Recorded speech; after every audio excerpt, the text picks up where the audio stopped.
Hi guys, have you ever opened a TikTok app and ready to create a fun video only to find out that some of the filters and effects are missing? Don't worry, this is a common issue and there are a few simple ways to fix it.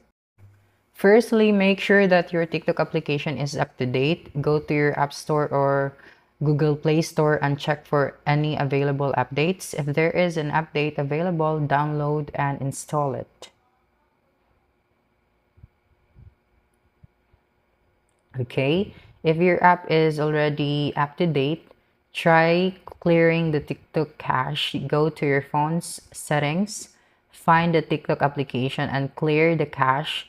This will remove any temporary files that may causing issues with the filters and effects.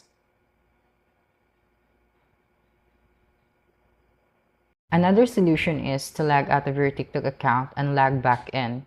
This will refresh your app and may solve any issues with the filters and effects. Finally, if you're still having issues, it is possible that the filters and effects you're looking for are deleted already or have been, changed.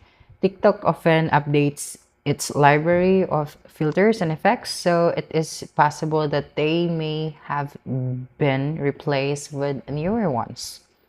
In conclusions, if you're having trouble with missing filters and effects on TikTok, make sure your app is up to date, clear the cache, and log out and log back in. If none of these solutions work, it is possible that the filters and effects are not available anymore. So don't forget to subscribe for more updates. Bye!